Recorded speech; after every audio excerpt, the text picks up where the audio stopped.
जय हिंद दोस्तों। Class today के डिजिटल प्लेटफॉर्म पे आप सभी लोगों का स्वागत है, इस उम्मीद के साथ कि आप सभी लोग स्वस्थ होंगे, मस्त होंगे, बहुत ही अच्छे से अध्ययन कर रहे होंगे। ठीक है, चलिए आज की क्लास जो है कि भूगोल का जो है कि फाउंडेशन बैच चल रहा है, उसका जो है कि नेक्स्ट क्लास है।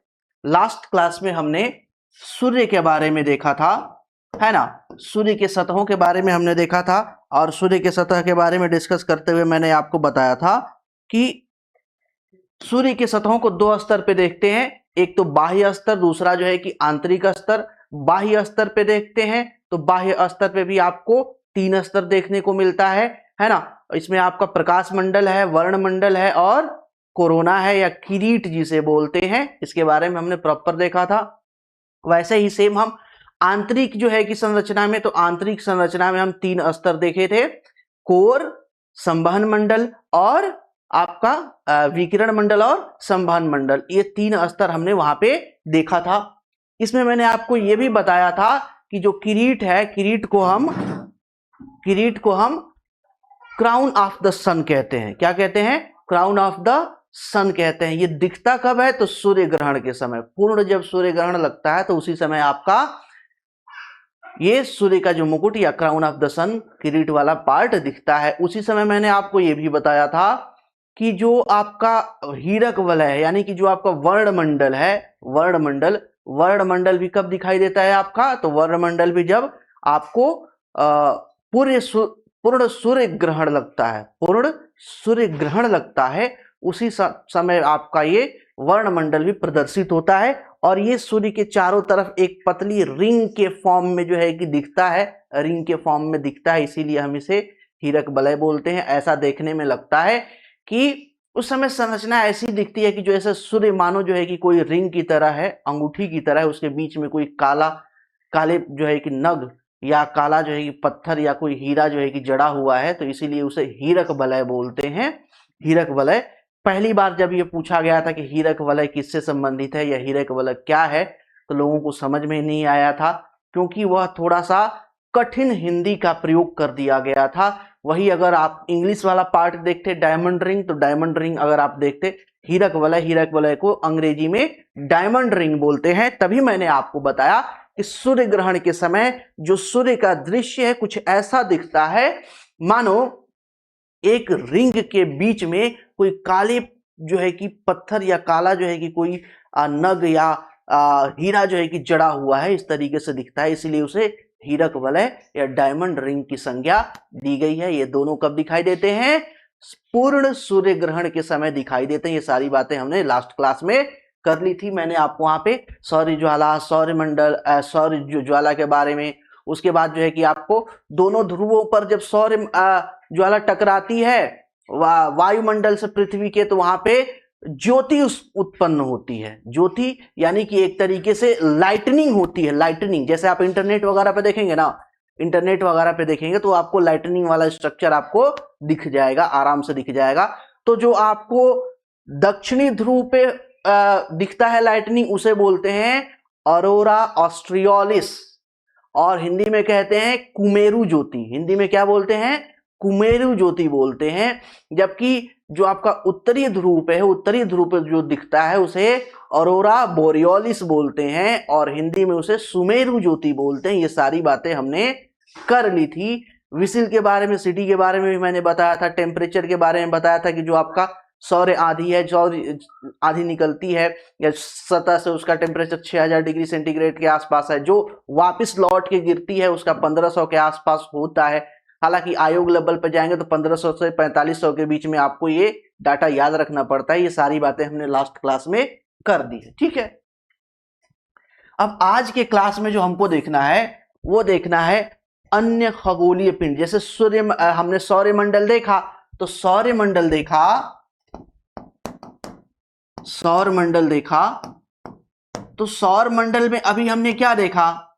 सौरमंडल की उत्पत्ति के बारे में देखा, साथ ही साथ हमने सूर्य के बारे में देखा, सूर्य के बारे में कंप्लीट देखा। तो सूर्य में सिर्फ हमारा जो है कि सौरमंडल में सिर्फ सूर्य थोड़ी ही है, सूर्य तो हमारा जो है कि केंद्र में है ना। उसके अलावा और भी बहुत सारे आपके खगोलीय पिंड हैं, जैसे आपका ग्रह हो गया, उपग्रह हो गया, है ना, बौने ग्रह हो गए, तो इस तरह की ये संरचना देखने को मिलती है। तो वही अब हमको देखना है कि सौरमंडल में और कौन कौन सी संरचनाएं होती हैं। तो आप कह सकते हैं कि सौरमंडल की अन्य खगोलीय संरचनाएं, सौरमंडल की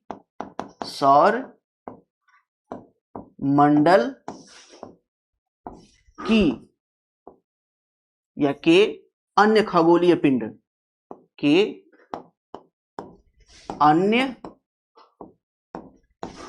खगोलीय पिंड,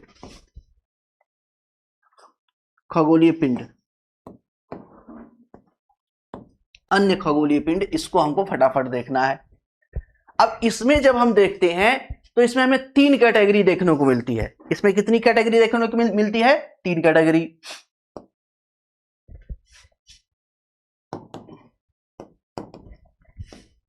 एक तो कैटेगरी है आपकी ग्रहों की, ग्रह, प्लेनेट्स की कैटेगरी हमें देखने को मिलती है। दूसरा है ड्वार्फ प्लेनेट,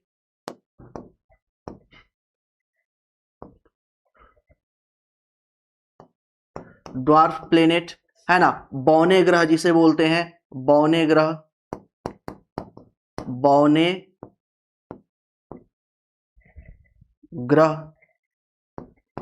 ग्रह बोलते हैं। अब इसके बाद देखते हैं तो एक और आता है, वो है स्मॉल कॉस्मिक बॉडी, स्मॉल या छोटे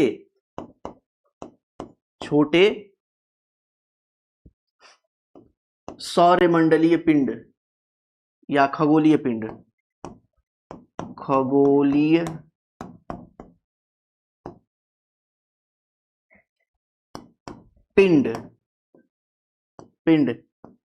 स्मॉल कॉस्मिक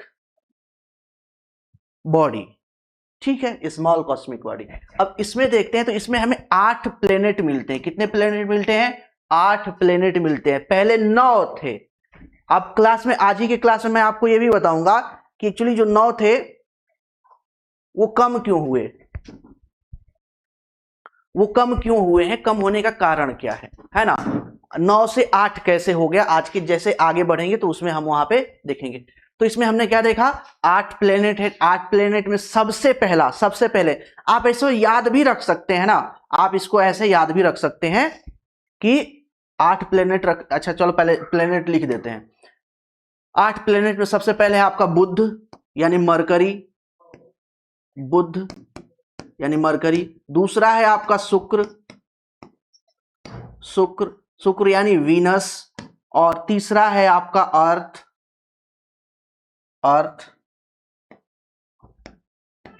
पृथ्वी, अर्थ। चौथी है आपकी मंगल यानी मार्स। पांचवा है आपका बृहस्पति,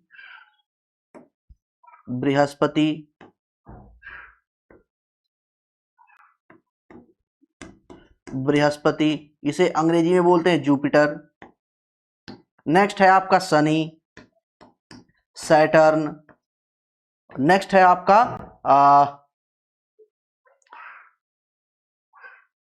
अरुण यूरेनस, और उसके बाद है आपका वरुण यानी नेपच्यून। ये 8 ग्रह हैं, 8 ग्रह। ये प्रॉपर क्रम से हैं। ये क्या है? प्रॉपर क्रम से। अभी इसके बारे में पहले ये देख लें, फिर इसको जो है कि फिर एक बार बताएंगे कि इसको याद कैसे रखना है। प्रॉपर क्रम से बिल्कुल याद कैसे रखना है, क्योंकि कई बार क्या होता है कि क्रम ही पूछ लेता है किसी न किसी तरीके से।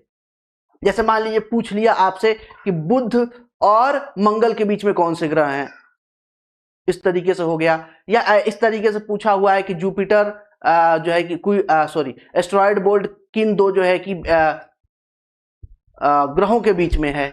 तो जब तक प्रॉपर क्रम उसका नहीं मालूम होगा ना, तो इस तरह के क्रम वाले जो आपके प्रश्न आते हैं वो बनेंगे नहीं। तो ये क्रोनोलॉजी जानने के लिए प्रॉपर इसको याद करना बहुत क्या है, जरूरी है। अभी हम एक ट्रिक बता देंगे, उसके हिसाब से आपको बिल्कुल याद हो जाएगा। अब बौने ग्रह में देखते हैं, तो बौने ग्रह में सबसे पहले है प्लूटो सबसे पहले है।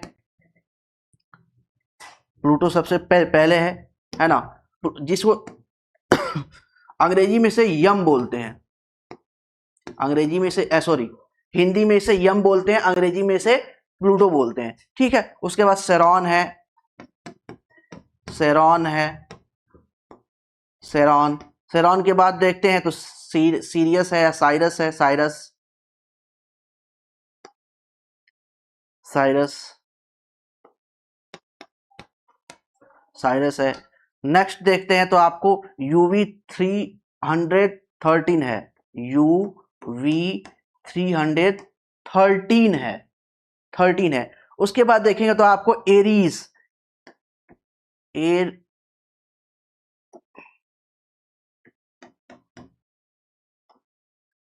एरीज है, ये आपका 2005 है क्योंकि 2005 में इसको ढूंढा गया था। उसके बाद है माके माके, माके माके,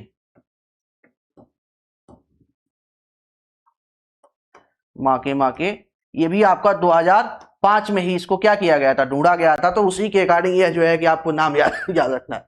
हालांकि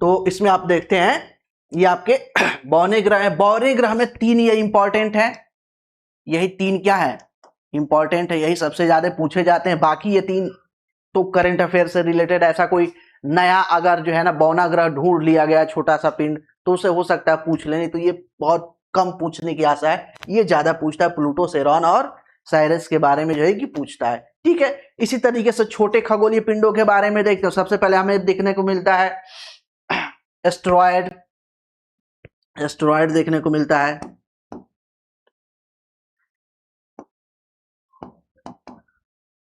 एस्टेरॉयड देखने को मिलता है। दूसरा सॉरी सैटेलाइट, दूसरा है हमारा सैटेलाइट,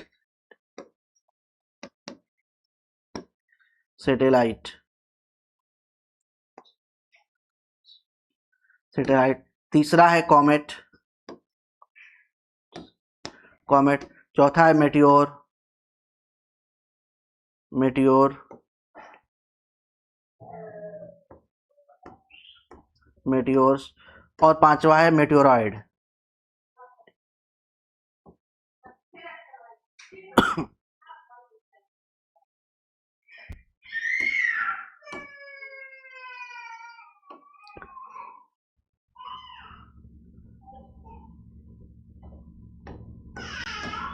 मेटियोरॉइड, मेटियोरॉइड्स, ये कुल संरचनाएं हैं जो हमको फटाफट जो है कि देखना है। अब मैं आपको याद बता रहा था कि ये जो क्रोनोलॉजी है, ये क्रोनोलॉजी प्रॉपर आपको पता होना चाहिए। अगर क्रोनोलॉजी पता नहीं है तो फिर उसमें क्या होगी, दिक्कत होगी, है ना। जैसे आपका हो गया बुध यानी मरकरी हो गया। थोड़ा सा इंग्लिश में भी थोड़ा सा आपको ध्यान देना पड़ेगा, है ना। थोड़ा सा इंग्लिश जो टर्म्स हैं उसको भी ध्यान देना पड़ेगा। जैसे आपका बुध हो गया तो बुध का मरकरी हो गया, शुक्र वीनस हो गया, पृथ्वी अर्थ हो गया, मंगल मार्स हो गया, जुपिटर आपका बृहस्पति हो गया, शनि सैटर्न हो गया, अरुण आपका यूरेनस हो गया, वरुण आपका नेपच्यून हो गया, ठीक है।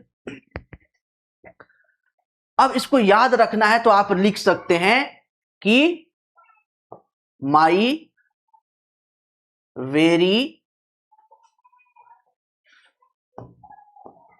इनर्जेटिक मंकी जंप सिली अंडर नेट, अंडर नेट, है ना, अंडर नेट। क्या मैंने बताया, my very energetic monkey jump silly under net, ठीक है।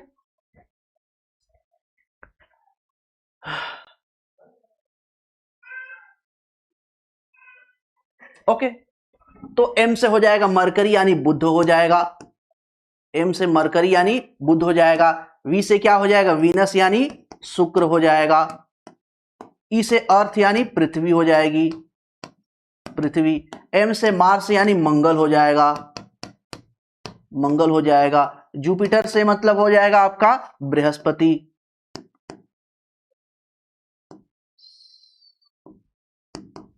बृहस्पति हो जाएगा, है ना। और सैटर्न से शनि हो जाएगा। यूरेनस अरुण, अरुण हो जाएगा। नेपच्यून से वरुण हो जाएगा, वरुण हो जाएगा। इस तरह की संरचना जो है कि अगर हम बना लेते हैं, स्ट्रक्चर एक ट्रिक बना लेते हैं, तो ये जो क्रोनोलॉजी वाला प्रश्न होता है, तो क्रोनोलॉजी वाला प्रश्न हमसे कोई गड़बड़ नहीं होगा, हम आसानी से इसको जो है कि कर सकते हैं। ठीक है। अब इसमें नेक्स्ट चीज है ग्रह किसे कहते हैं। सबसे इंपॉर्टेंट चीज है ग्रह। ग्रह, ग्रह क्या है ना। ग्रह क्या है, अगर इसके बारे में हम देखते हैं, ग्रह क्या है, ग्रह किसे कहते हैं। जैसे लास्ट हमने आपको प्रैक्टिस सेशन कराया था, जब ज्योग्राफी वाला मैं आपको क्वेश्चन आंसर दिखाया था, जब सन वाला पार्ट कराया था, तो सन वाले पार्ट के बाद मैंने आपको एक क्वेश्चन सेशन कराया था। उसमें एक प्रश्न इस तरीके का था, ग्रह के डेफिनेशन से रिलेटेड या ग्रह के परिभाषा से संबंधित एक प्रश्न था, है ना।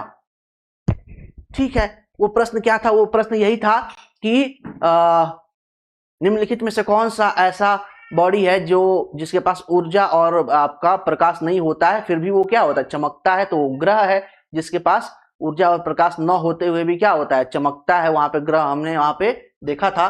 तो यही जो है कि यहाँ पे बात हो रही है।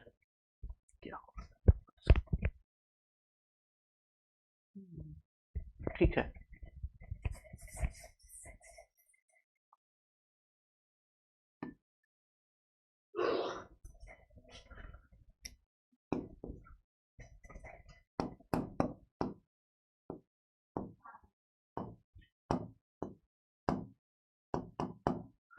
ग्रह क्या है। तो ग्रह के बारे में हम देखते हैं। तो ग्रह के बारे में मुख्य रूप से हमें चार चीजें हमें पता होनी चाहिए।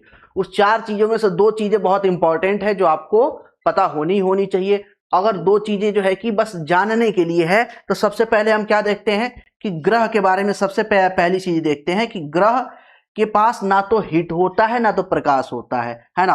आप कह सकते हैं कि ग्रह उष्मा व प्रकाश रहित होता है, रहित होता है। यानी ग्रह के पास ना तो अपना उष्मा होता है ना तो अपना प्रकाश होता है। दूसरी चीज क्या होगा, आकार में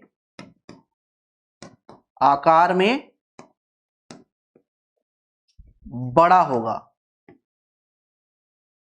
आकार में बड़ा होगा। आकार में क्या होगा, बड़ा होगा, आकार में बहुत बड़ा होगा। ठीक है। तीसरी चीज क्या है, तीसरी चीज तो गुरुत्वाकर्षण बल उसका जो है कि क्या होगा, अच्छा होगा, कह सकते हैं गुरुत्वाकर्षण बल से युक्त होगा।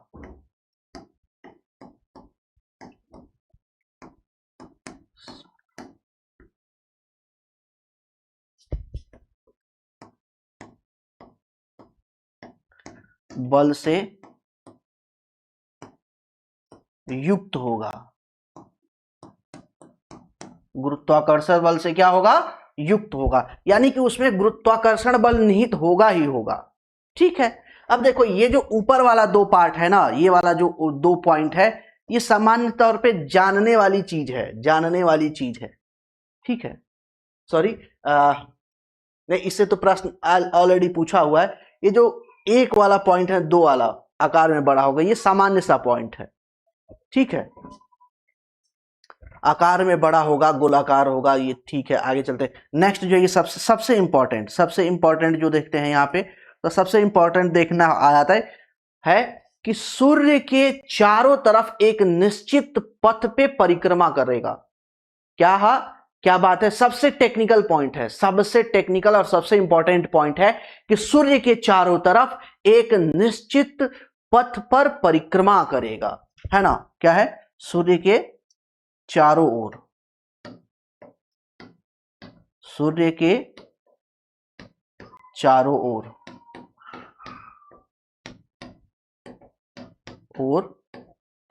एक निश्चित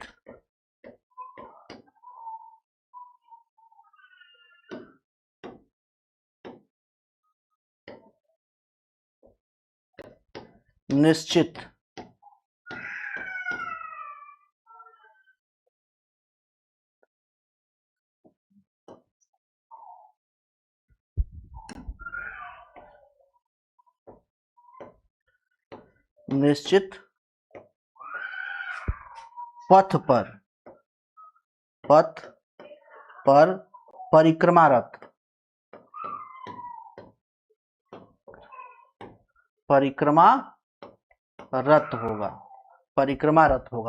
कर रहा होगा। यह जो है कि एक निश्चित जो है कि यहाँ पे ये संरचना उसका फीचर दिखाई देता है। ठीक है, अब इसी के आधार पर क्या हुआ, अब इसमें से देखेंगे तो ये एक सामान्य सा पॉइंट है, ये एक सामान्य सा पॉइंट है, इससे बहुत ज्यादा प्रश्न नहीं पूछा जाता है। गुरुत्वाकर्षण बल से युक्त होता है, यह भी एक सामान्य सा पॉइंट है।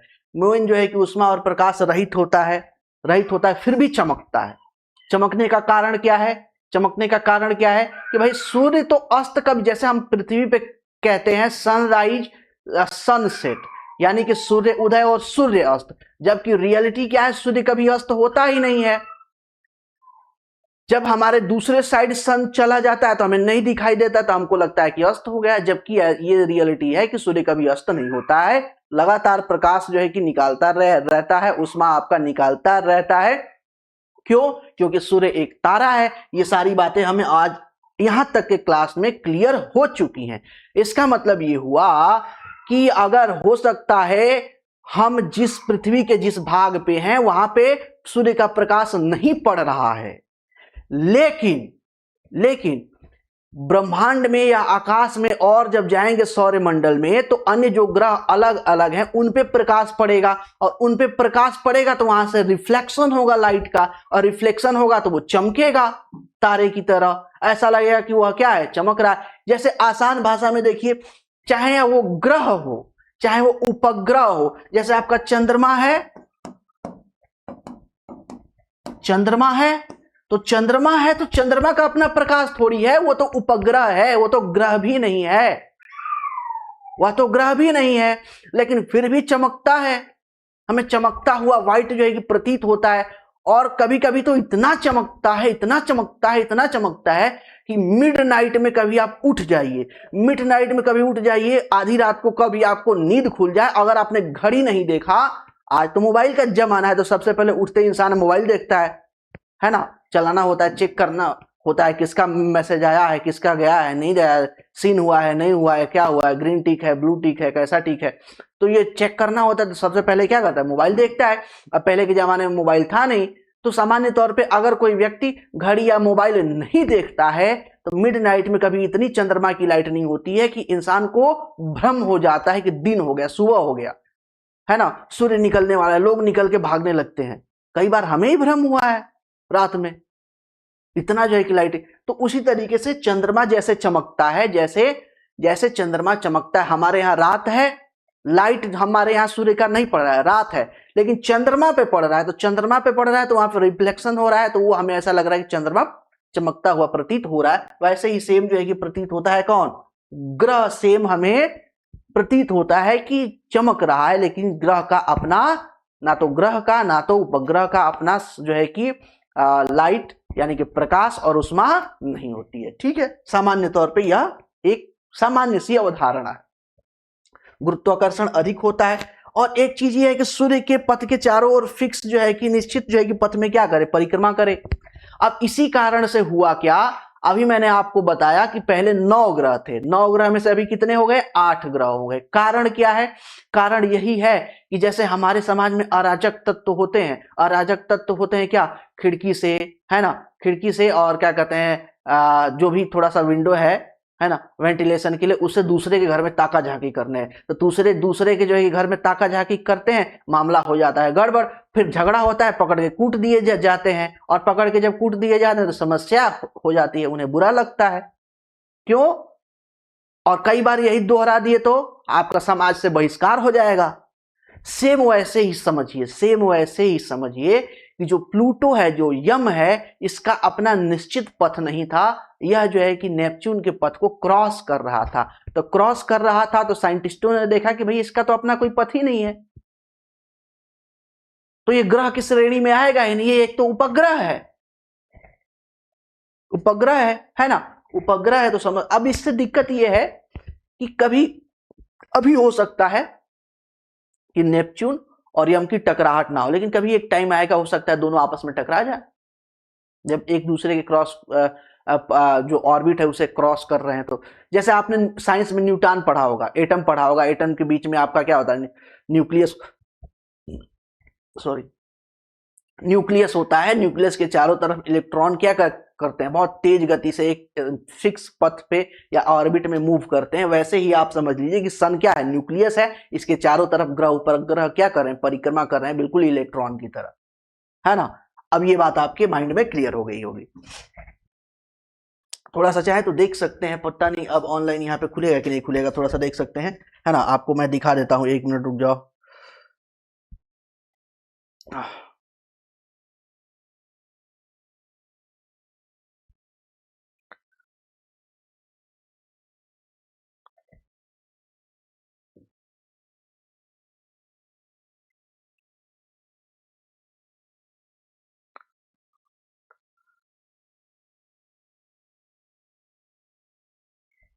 अब यहाँ पे चाहे तो आप देख सकते हैं, क्रोम कहाँ है, क्रोम,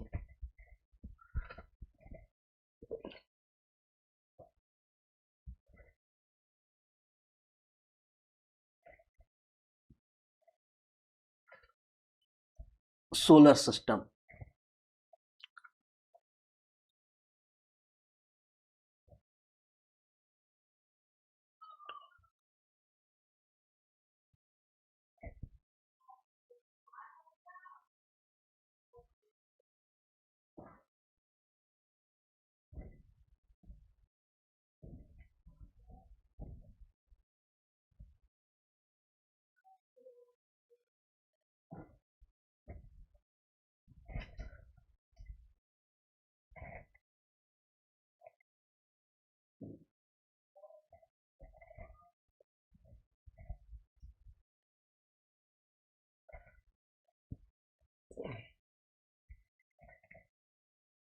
अभी देख सकते हैं बहुत सारा यहाँ पे दिखाया गया है, उसको मैं आपको थोड़ा सा दिखा देता हूँ एक बार।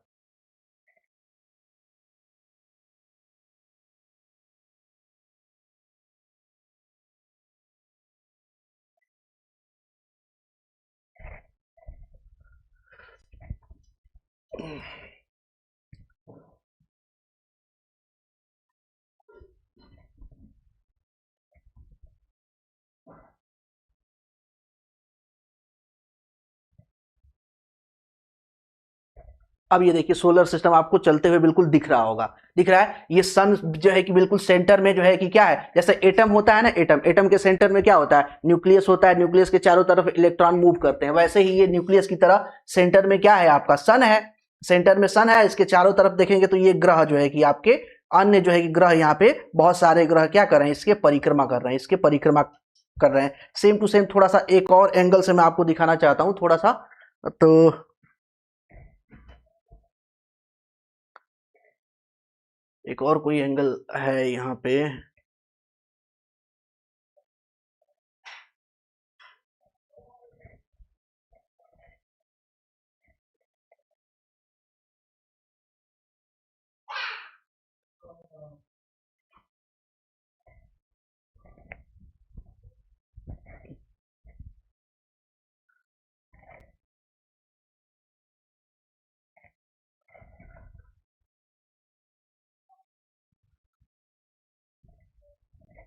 बैक जाने का सिस्टम यहाँ पे नहीं दिख रहा है।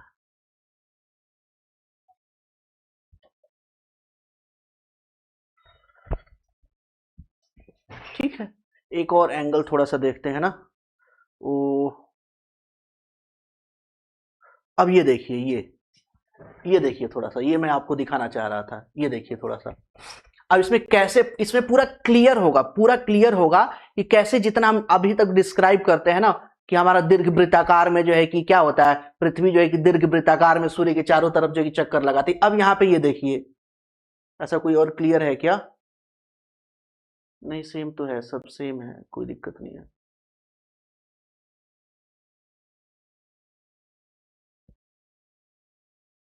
सब सेम ही दिखा रहा है।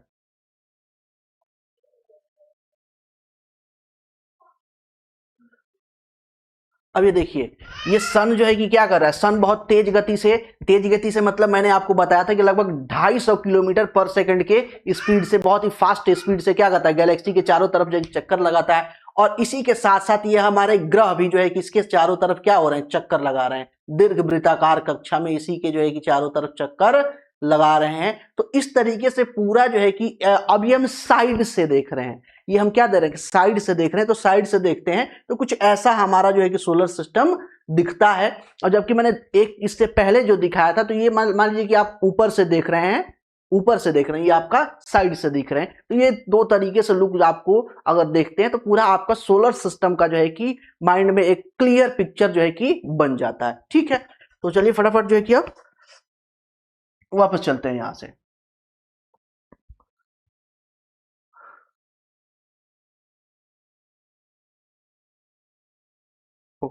सॉरी, ये क्या हुआ? चलिए, तो हम क्या बात कर रहे थे, सोलर सिस्टम के बारे में बात कर रहे थे। और वहां पे मैंने आपको ग्रहों के बारे में 4 बातें बताई थी। ग्रहों के बारे में हमने 4 बातें की। ग्रहों के बारे में 4 बातें की, और उन 4 बातों में क्या देखा, आकार में क्या होगा, बड़ा होगा, हाई ग्रेविटी होगी, बहुत ज्यादा क्या होगा, गुरुत्वाकर्षण होगा, ना तो प्रकाश उत्सर्जित करेगा, ना ही वो आपको उष्मा उत्सर्जित करेगा। सबसे खास बात क्या, कि वह सूर्य के एक फिक्स जो है कि पथ पे परिक्रमा करेगा, जबकि प्लूटो को हटा दिया गया। कारण यह था कि वो फिक्स पथ पे परिक्रमा नहीं कर रहा था, नेपच्यून के जो ऑर्बिट है उसको ओवरलैप कर रहा था, तो इसके वजह से उसको हटा दिया गया। ठीक है, अब यहां से बात करते हैं पूरा सोलर सिस्टम का जो है कि अरेंजमेंट।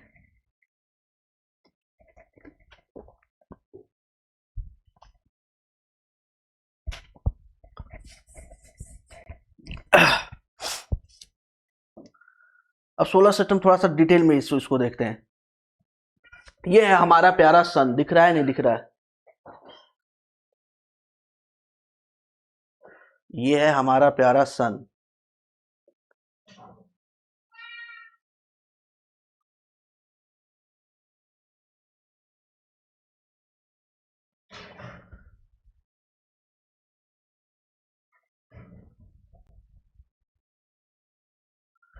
ये सन हो गया।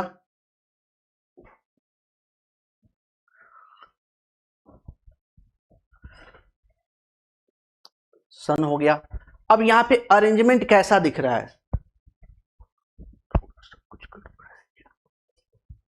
ठीक कर रहा है, सन है। उसके बाद यहां पे देखेंगे तो जस्ट इसके नजदीक में यहां पे देखेंगे, आपको मिलेगा पास में बिल्कुल बुध, पास में बुध मिलेगा। उसके बाद थोड़ा सा और आगे आएंगे, तो थोड़ा सा और आगे आएंगे तो यहां पे मिल जाएगा आपका मार्स। यहां पे मिल जाएगा आपको, क्या मिल जाएगा, मार्स, सॉरी, शुक्र। शुक्र मिल जाएगा यहां पे, शुक्र मिल जाएगा। थोड़ा सा बड़ा करते हैं इसको, शुक्र। उसके बाद देखेंगे तो आपको मिलेगा पृथ्वी, पृथ्वी। पृथ्वी के बाद देखेंगे तो आपको मिलेगा मार्स।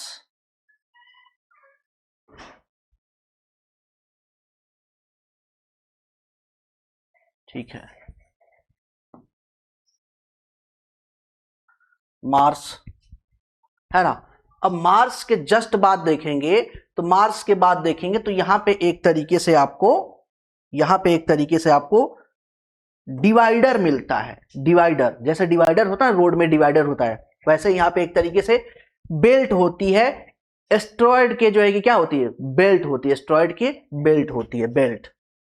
इस तरीके से यहां पे आपको एस्ट्रॉयड की बेल्ट देखने को मिल जाएगी।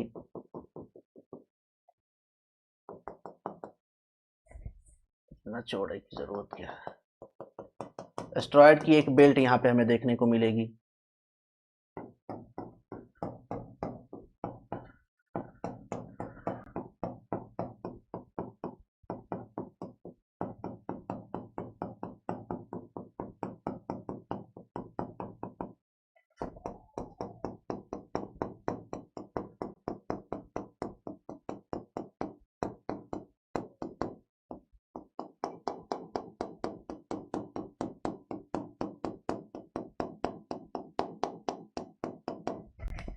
दिख रहा है?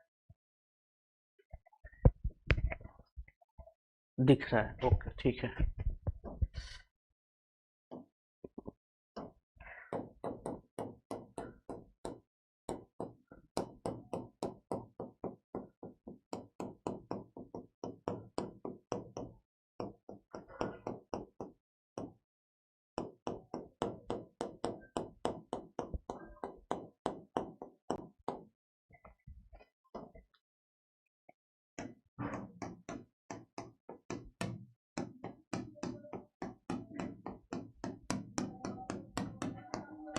ये एस्टेरॉयड बेल्ट है।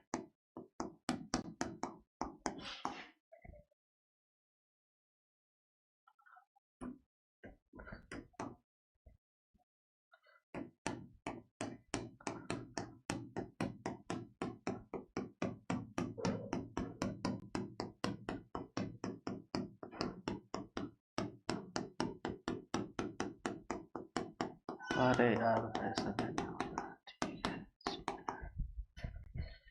ये एस्टेरॉयड बेल्ट है, ठीक है। अब इसके बाद आउटर ग्रह यहां पे देखेंगे ना, तो ये वाला जो आपका है, ये वाला जो आपका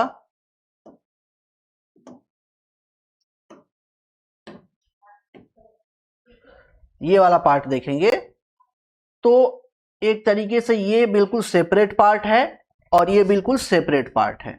इधर का हिस्सा बिल्कुल अलग है, इधर का हिस्सा बिल्कुल अलग है। दोनों जो यानी कि सोलर सिस्टम को जो आपका एस्टेरॉयड बेल्ट है, एस्टेरॉयड बेल्ट जो है कि जो उल्का पिंडों का जो बेल्ट है ना, वह पूरे सोलर सिस्टम को दो पार्ट में डिवाइड कर देता है। अब यहां पे देखेंगे तो यहां आपको जुपिटर मिलेगा, यहां पे आपको जुपिटर मिलेगा,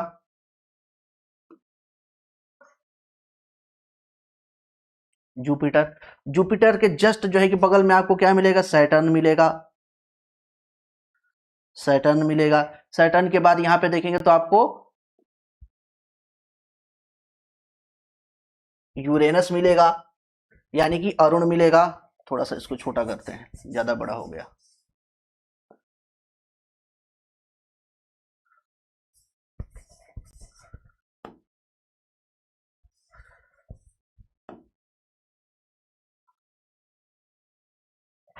ठीक है, ओके। और यहां पे देखेंगे तो ये आपको मिलेगा क्या, नेपच्यून।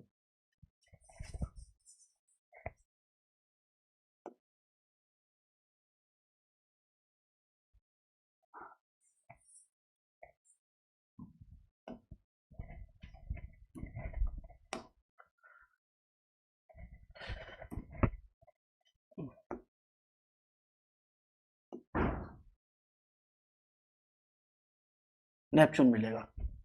ये है आपका बुध, ये है आपका बुध, बुध। ये है आपका शुक्र, शुक्र।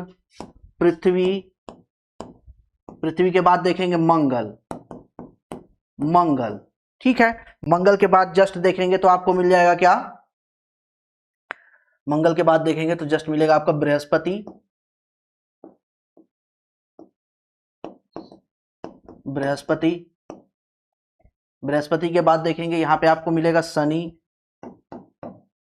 शनि। शनि के बाद देखेंगे तो ये आपको अरुण, अरुण। और ये है आपका वरुण, वरुण, अरुण, वरुण, ठीक है, ओके। अब दो भागों में ये क्या हो गया, पूरा सोलर सिस्टम डिवाइड हो गया। पूरा सोलर सिस्टम कितने भागों में डिवाइड हुआ, दो भागों में डिवाइड हो गया।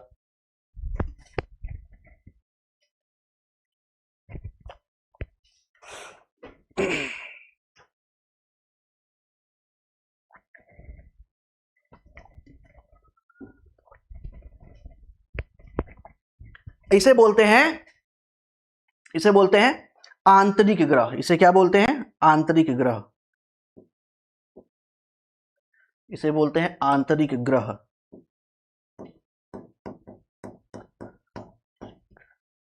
आंतरिक ग्रह, आंतरिक ग्रह बोलते हैं, आंतरिक ग्रह, या इंग्लिश में बोलेंगे अंग्रेजी में तो इनर प्लेनेट। इनर प्लेनेट इसे बोलते हैं बाह्य ग्रह। इसे क्या बोलेंगे? बाह्य ग्रह। बाह्य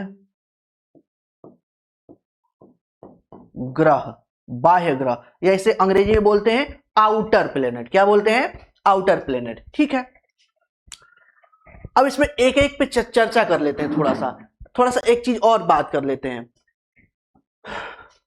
अभी आंतरिक ग्रहों की बात करते हैं। ये जो आंतरिक ग्रह हैं, इन आंतरिक ग्रहों के बारे में बात करते हैं तो इन्हें एक चीज और बोला जाता है, पार्थिव ग्रह। पार्थिव ग्रह। पार्थिव ग्रह, पार्थिव ग्रह मतलब कि पृथ्वी के सदृश। पार्थिव का मतलब क्या हो गया? पृथ्वी के सदृश, यानी कि पृथ्वी की संरचना जैसी है, मिट्टी जैसी है, वैसी ही जो है कि ग्रहों को क्या बोलते हैं? पार्थिव ग्रह। अंग्रेजी में इसको बोलते हैं टेरेस्ट्रियल प्लेनेट। क्या बोलते हैं? Terrestrial planet. Terrestrial planet. और इसके बारे में अगर हम बात करते हैं ना, जैसे आपका आंतरिक ग्रह जितने भी हैं, ये आंतरिक ग्रह जितने भी हैं, इसमें हमने क्या देखा? इनको और क्या बोलते हैं? पार्थिव ग्रह। इन्हें क्या बोलते हैं? पार्थिव ग्रह बोलते हैं। पार्थिव ग्रह बोलते हैं, पृथ्वी के समान जो है कि संरचना वाले ग्रह। इसका मतलब ये हो गया कि यह अवस्था में, कैसी अवस्था में है? कठोर अवस्था में है। ये सारे क्या हैं? कठोर अवस्था में है। कठोर अवस्था में है। कठोर अवस्था में है। और यहां पे क्या होगा? जीवन की संभावना है। यहां पे क्या है? जीवन की संभावना है।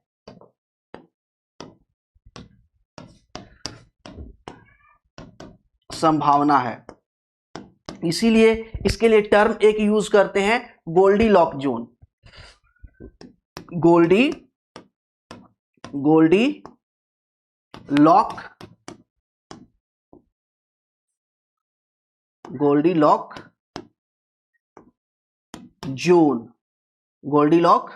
जोन है ना, गोल्डीलॉक जोन। हालांकि गोल्डीलॉक जोन में मुख्य रूप से देखें तो गोल्डीलॉक जोन में सिर्फ 2 ग्रह आते हैं। 2 ग्रह कौन कौन से आएंगे? तो ये आपका एक आएगा पृथ्वी ग्रह आएगा, और दूसरा आएगा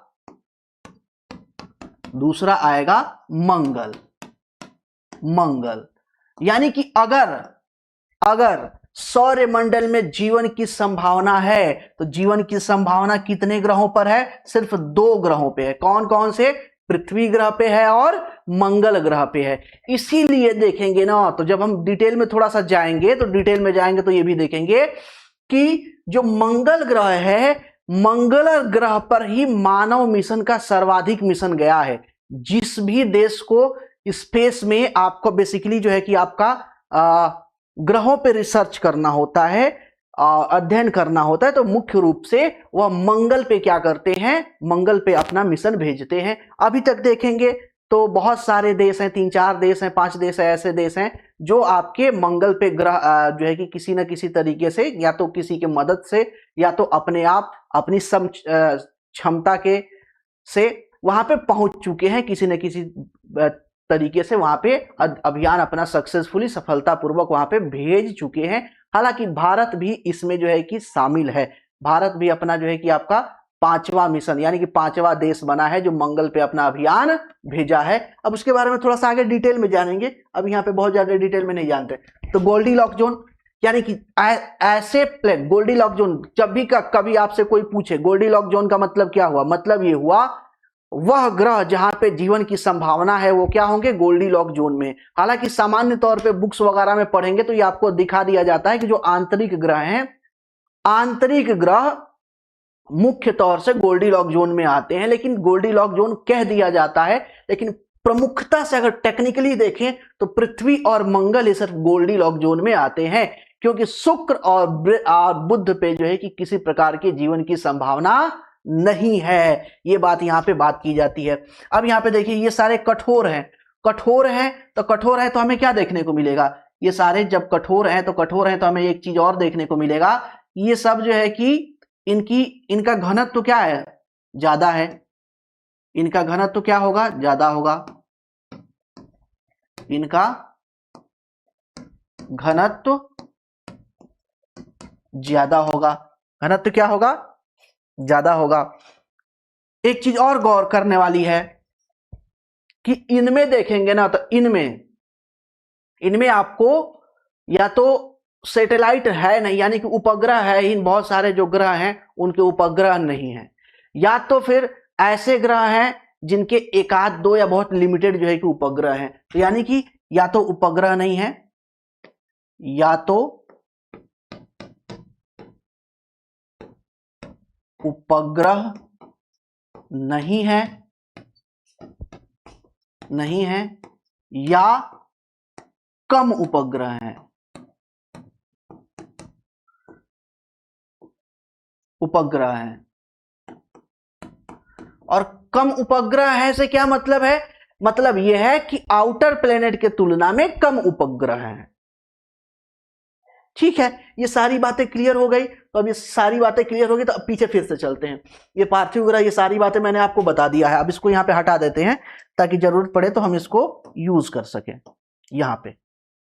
ठीक है, अब ये दूसरा सेक्शन क्या है, दूसरा सेक्शन, तो दूसरा सेक्शन के बारे में बात करेंगे तो ये है बाह्य ग्रह। ये क्या है, बाह्य ग्रह, ये है आपके बाह्य ग्रह। बाह्य ग्रह, बाह्य ग्रह, या इसे बोलते हैं outer planet. Outer planet, outer planet. अब इसमें सबसे खास बात क्या है, सबसे खास बात, ये आकार में क्या है, बड़े हैं। ये आकार में क्या है, बड़े हैं। आकार में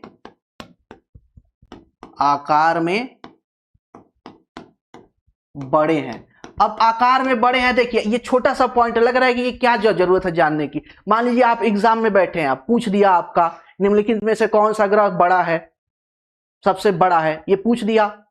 अगर आपने ये टेक्निकली डिवाइड कर रखा है कि आउटर प्लेनेट कौन से हैं और इनर प्लेनेट कौन से हैं, तो अगर ये दो आपने डिवाइड कर रखा है तो जरूरी नहीं है कि आपको वो चीज पता हो। अगर उस अंडरस्टैंडिंग से भी देख लेंगे कि 3 आपका इनर प्लेनेट है, 1 आपका आउटर प्लेनेट है, तो वही सबसे बड़ा होगा। ठीक है, ये आकार में क्या है, बड़े हैं, आकार में बड़े हैं, और ये गैसीय अवस्था में, कैसे हैं, गैसीय अवस्था में है, अवस्था में है। गैसीय अवस्था में है मतलब क्या हो गया, अब देखो आकार में बड़े हैं और गैसीय अवस्था में है, तो इसीलिए इन्हें क्या बोलते हैं, इसीलिए इनको बोलते हैं जूवियन प्लेनेट। क्या बोलते हैं, जूवियन प्लेनेट। इन्हें क्या बोलते हैं, जूवियन प्लेनेट। जूवियन प्लेनेट बोलते हैं।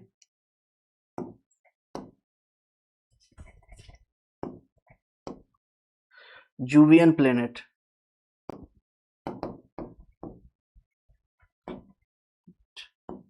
जूवियन प्लेनेट, जूवियन प्लेनेट का दर्जा देते हैं। बड़े आकार में है, गैसीय अवस्था में, इसलिए इनको क्या बोलते हैं, जूवियन प्लेनेट बोलते हैं, या इन्हें गैसीय दानव भी बोलते हैं। इन्हें क्या बोलते हैं, गैसीय दानव। गैसीय दानव भी बोलते हैं, गैसीय दानव भी बोलते हैं। अब देखो गैसीय अवस्था में है तो घनत्व क्या होगा, कम होगा। घनत्व क्या होगा, घनत्व आंतरिक प्लेनेट जो है, जो आंतरिक ग्रह हैं, आंतरिक ग्रह के तुलना में इनका घनत्व क्या होगा, घनत्व क्या होगा, कम होगा।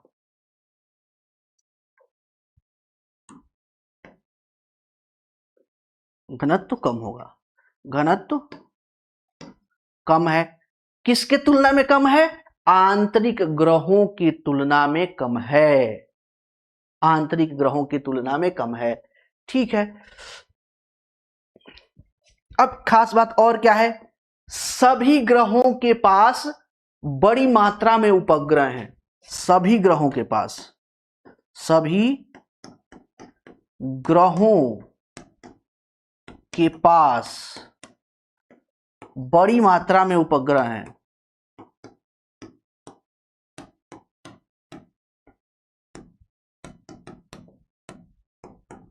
उपग्रह हैं, सभी ग्रहों के पास क्या है? बड़ी मात्रा में उपग्रह हैं।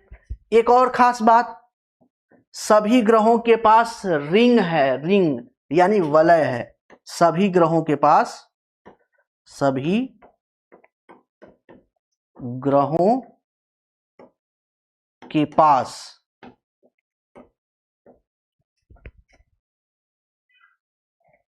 वलय है, वलय, रिंग। सभी ग्रहों के पास क्या है? रिंग है। ये भी हमने फटाफट जो है कि क्या किया, देख लिया। इसे गैसीय दानव या इसको अंग्रेजी में कहते हैं रेड जॉइंट, गैसियस जॉइंट, क्या बोलते हैं? Gaseous joint. ठीक है, gaseous, gaseous joint, joints, gaseous joints बोलते हैं। अंग्रेजी में क्या बोलते हैं? गैसियस जॉइंट्स बोलते हैं।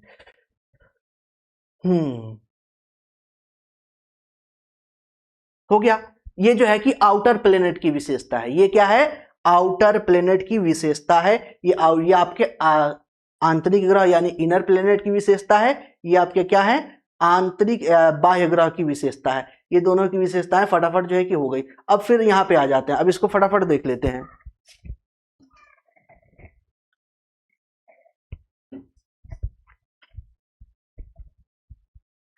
ये क्या है? ये है आपकी एस्टेरॉयड बेल्ट,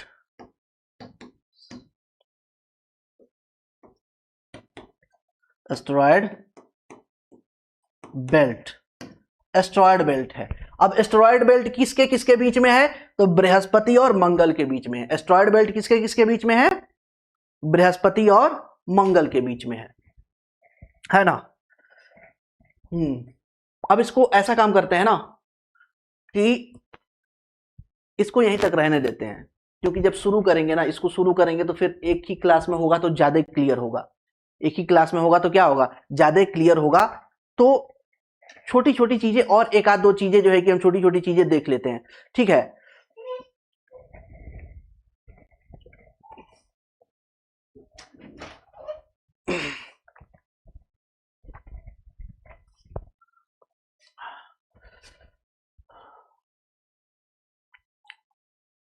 जैसे मान लीजिए, जैसे अगर आपसे पूछ लिया जाए कि निम्नलिखित में से, जैसे कभी कभी क्या होता है, ग्रहों को जो आपका एग्जाम होता है, एग्जाम में जो है कि ग्रहों को दे दिया यानी कि आपको 5 7 या पूरे 8 के 8 ग्रह दे दिए।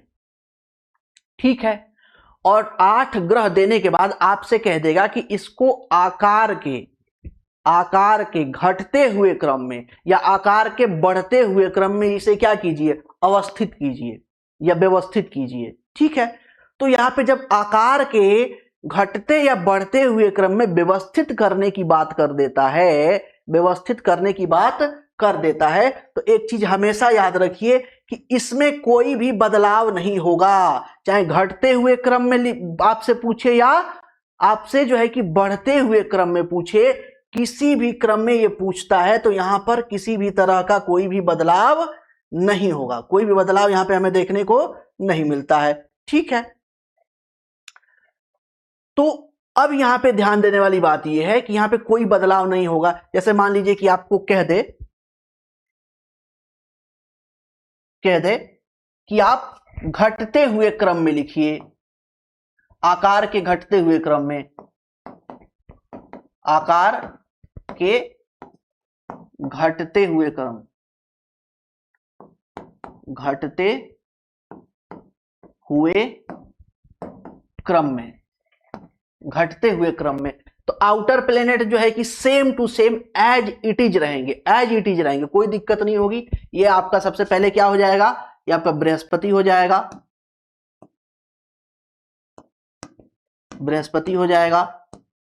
उसके बाद क्या हो जाएगा आपका शनि हो जाएगा, शनि हो जाएगा। शनि के बाद देखेंगे आपका अरुण हो जाएगा, अरुण। उसके बाद वरुण हो जाएगा, वरुण हो जाएगा। यहां पे कहीं कोई आपको समस्या नहीं आनी चाहिए, ये same to same as it is जैसा है वैसे ही हो जाएगा, ठीक है। अब उसके बाद आएंगे, तो उसके बाद आएंगे तो हो जाएगा आपका, क्या हो जाएगा, पृथ्वी। पहले हम यहां पे लिख देते हैं, फिर आपको उधर चल के बता देंगे। उसके बाद पृथ्वी, पृथ्वी के बाद देखेंगे तो वो हो जाएगा आपका शुक्र, शुक्र। और शुक्र के बाद देखेंगे तो आपका हो जाएगा आपका मंगल, क्या हो जाएगा, मंगल। और मंगल के बाद देखेंगे तो आपको मिल जाएगा बुध, क्या मिल जाएगा, बुध, बुध, मंगल बुध, ठीक है। आठों प्लेनेट क्या हो गए, घटते हुए क्रम में जो है कि आपको क्या हो गए, अरेंज हो गए। यही अगर आकार के बढ़ते हुए क्रम में कर दे, यही कह दे कि आकार के क्या करे, बढ़ते हुए क्रम में कर दे, तो आपका सिर्फ उल्टा कर देंगे, बुध मंगल शुक्र पृथ्वी वरुण अरुण शनि और बृहस्पति। यानी कि सबसे बड़ा कौन सा है, सबसे बड़ा कौन सा है, दूसरा, सबसे बड़ा बृहस्पति, शनि दूसरा सबसे बड़ा, अरुण तीसरा सबसे बड़ा, सबसे छोटा कौन सा है, बुध है, सबसे छोटा कौन सा है, बुध है, और दूसरा सबसे छोटा मंगल है, ठीक है। ये चीज देखिए, जो गलती होती है ना, वो गलती शुक्र और मंगल में होती है। कहां पे होती है गलती, शुक्र और मंगल में गलती होती है। शुक्र आकार का जब भी अरेंजमेंट होता है तो सिर्फ शुक्र और मंगल में गलती होती है। ये बात आपको हमेशा याद रखना है कि पृथ्वी के बाद मंगल आएगा तब शुक्र होगा, ठीक है।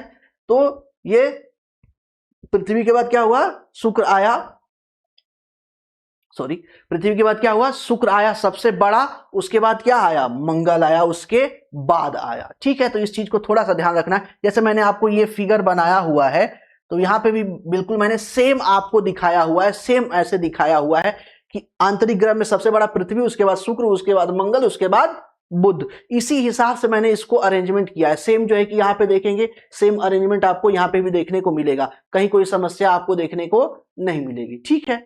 तो आज की क्लास में जो है कि इतना ही रहने देते हैं, है ना। नेक्स्ट क्लास में इसको प्रॉपर डिटेल में सारे ग्रहों के जितने भी प्रॉपर्टी हैं उनको फटाफट जो है कि नेक्स्ट क्लास में देख लिया जाएगा, ठीक है। आज की क्लास में इतना ही, मिलते हैं आपसे नेक्स्ट क्लास में। आज के लिए धन्यवाद।